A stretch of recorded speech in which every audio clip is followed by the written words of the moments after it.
Greg Davis was the lead prosecutor assigned to the case. The only real announcement that we made today was that the state will be seeking the death penalty in this case. Davis would only try Darlie for Damon's death, since victims under age 6 qualify for the death penalty. The reason the state tries for only one murder is that if she's found innocent, they can try her for the second one. And that's a way for the state to load up a double-barreled shotgun. Given the media circus in Dallas, the trial was moved to the small, conservative town of Kerrville, Texas. Why that was agreed to is really unfathomable to me. Richard Mosty, second chair on Darlie's defense, was raised in Kerrville. Doug Mulder always says to me, he says, Mosty, if I ever get murdered, I want you to promise that my murderer will get tried in Kirk County. On January 6, 1997, Darlie's trial began. Her family, who had all been called as witnesses, were banned from the court. But Darren's Aunt Sandy slipped under the radar. Darlie Lynn had asked me, please, would you come to the trial? I have to tell you, I'd never been to a trial in my entire life. All I'd ever seen was Perry Mason. So I really did not know what to expect.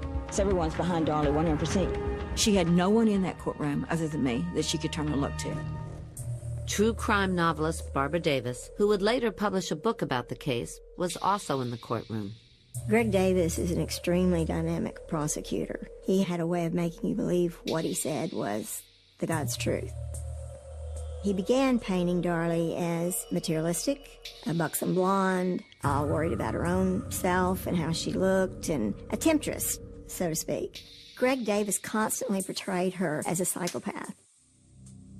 On the stand, retired Lieutenant James Cron laid out his case for a staged crime scene.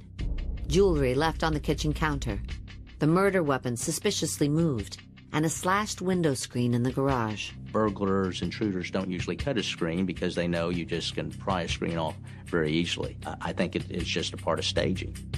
Next, the Dallas County medical examiner described Darlie's wounds as superficial and potentially self-inflicted.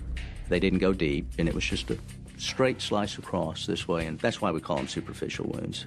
But if there really was a killer in there doing those things to those boys, he would have stabbed Darlie Routier multiple times, right through the chest, just like he did those boys, and she'd be dead. The state also focused on blood spatter from the two boys, found on the back of Darlie's nightshirt. Our blood expert was able to demonstrate how that happens if you're kneeling over someone and stabbing them. He just showed you come up, and when it comes up is when the cast-off happens. But obviously that's the manner that had to be stabbed. And stabbed and stabbed and stabbed and stabbed, and that remained in that jury's mind.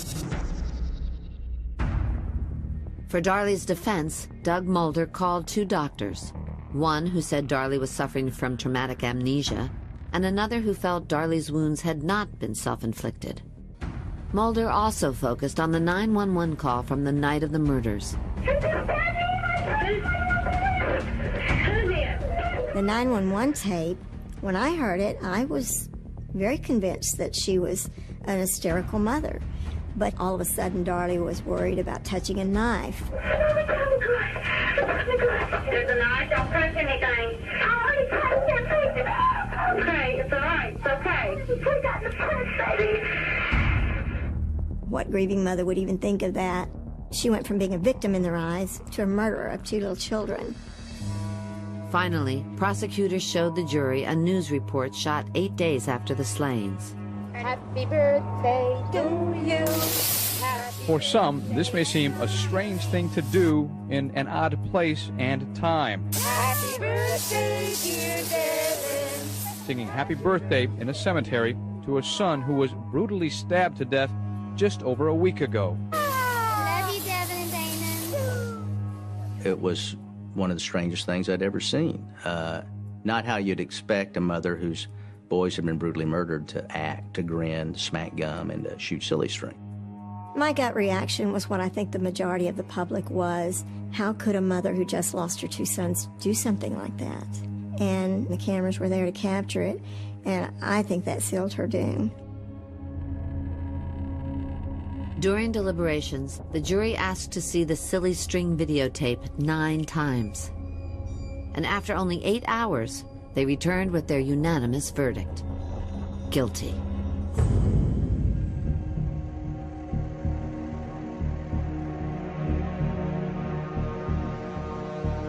Night had fallen when Darlie arrived at the Texas Department of Corrections. Considered a suicide risk, Darlie was dressed in a white paper gown for her walk to death row. It just didn't seem real, like it just couldn't be happening. It seemed like a nightmare. Well, do you have anything to say? Do you have any comments? Is there anything you would like to say? I didn't murder my sister. After Darlie Routier was sent to death row, her family quickly ran out of money to pay her attorney, Douglas Mulder. We had to sign a paper even after she was convicted that for 2 years, if we did any movies or books or whatever, we owed him the balance. The courts appointed J. Stephen Cooper to lead Darlie's appeals. As an appellate lawyer, you get the transcript of the trial and work from the transcript. It's strictly from what's on the page. In this case, what was on the page was erroneous in large parts, and we had a lot of issues on reconstructing the trial transcript. Darlie's trial transcript had over 30,000 mistakes. It was very serious, the difference between yes and no, the difference between, up and down.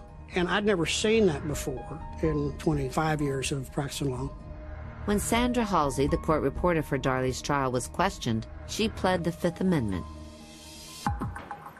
Cooper felt confident the flawed transcript could earn a new trial for Darlie, preferably in a courtroom away from Kerrville. This drew concern from prosecutors. When all of this came to light, the state offered her a life sentence, and all she would have to do is basically admit that she had killed her children. And what did she say? No. And what does that tell you about Darlie? She's strong, she's brave, and she's innocent. But just hours before the scheduled hearing, the judge denied Darlie's motion. These demonstrators protested a state district judge's decision to cancel a hearing in Routier's case, originally set for today. We're the voice for Darlie Lynn Routier. The issue with the court reporter literally changed the court reporting industry. And there are many people to this day who are astounded that that trial record did not result in a new trial for Darlie Routier. Darlie's defense now faced the uphill battle of appeals. But as Cooper dug through evidence, he came across a second videotape, never shown to the jury, which cast the silly string incident in a very different light. The silly string was a major factor in her conviction, from the jurors' own mouths. But what was not shown the jury was this 2-hour memorial video that took place before the silly string incident. This second video was secretly filmed by police, attempting to capture any guilty comments made at the boys' memorial. The preacher was there, the family was there, prayers, crying, the emotion you would expect, all appropriate behavior. I got you the silly string. Her sister brought the silly string. It wasn't Darlie's idea. This was my son's birthday, Devin's birthday. And my sister and her boyfriend went and got silly string. He loves silly string. We did for them what Devin didn't get to have and what we knew that he would want and enjoy. They took that and they twisted it and they turned something that was supposed to be beautiful and tried to make it into something very ugly.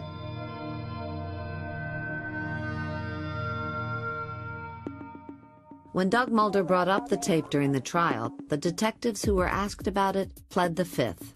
We have a lady on death row in Texas who, in the course of the litigation, the only 3 people who took the Fifth Amendment were the 2 lead detectives and the court reporter. The question for Cooper was, why hadn't Mulder shown this second videotape to the jury? I don't know why they didn't show the tape. Greg Davis said, you put it in if you want, but they never did put that portion of the tape in. I think it was a huge mistake not to show the jury this memorial service. I think it would have effectively nullified any impact the silly string video had. As he continued to build Darlie's appeal, Cooper was confronted with another question. Why had Mulder never raised Darlie's husband, Darren, as a possible suspect? Let's be practical about this. There are 2 adults in this house and there's 2 dead children. And Darlie is sliced and cut and beat severely. Well, the most logical culprit of that, if it's not an intruder, would be the husband, or Darren. In addition to defending Darlie, Doug Mulder had represented Darren in his gag order case. Well, we've alleged in several appellate pleadings that Mr. Mulder was suffering from a conflict of interest. At the time that Doug Mulder represented Darlie, he had a continuing duty to protect Darren. I was in the room when Mulder and Darren had that conversation. Darren had said, well, I don't want them going after me because I didn't do anything. And Mulder said, well, you didn't do anything. I don't see any reason to go after you. And that was that. It'd be very difficult to point a finger at Darren when the person on trial says, my husband's not involved. At that time, that was just absurd to me. It was, I didn't even want to hear anything like that. What you didn't really hear about at the time was the life insurance on Darlie, of which Darren was the beneficiary. It was $250,000. This insurance policy raised questions, even with one of Darren's own family members. This is my nephew, and I love it. I don't know if Darren was involved. I know that is a big question. Everybody has their answer to that. In my heart, I say no. In my head, I have a few questions. To answer those questions, Sandy contacted multimillionaire Brian Pardo. Something of an armchair detective, Pardo supports the death penalty but funds investigations for inmates he thinks are innocent. I felt that it was extremely important to exclude Darren, and the only way that he was going to be eliminated as a suspect was to pass a polygraph, because that's what the police like to do. Can you name the person that stabbed your son? No. The results of Pardo's investigation were about to uncover dark secrets that Darren had kept hidden for years. Darlie Routier had been on death row for 15 months when Brian Pardo began raising questions about her husband, Darren. Darren adamantly denied any involvement in the murders of his sons, and to prove it, he submitted to a polygraph test. Did you yourself stab Darlie on June 6, 1996? No.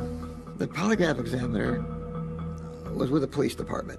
He came around the other side of the table and we sat down, and he said, Darren, you have utterly failed this examination. It looks to me like you perpetrated this crime. Because you were involved in the murder. No, oh, yeah, you were. And in what way? In what way? Yeah. You helped plan it, and you were there when it happened, and you helped carry it out. And you stabbed your wife. No, I did not. Oh, yeah, you did. No, I didn't. I find it fascinating. I can accuse you of stabbing your wife and trying to kill her, and you can sit there and smile at it. When Brian Pardo came back and pointed a finger at Darren, the whole family went ballistic.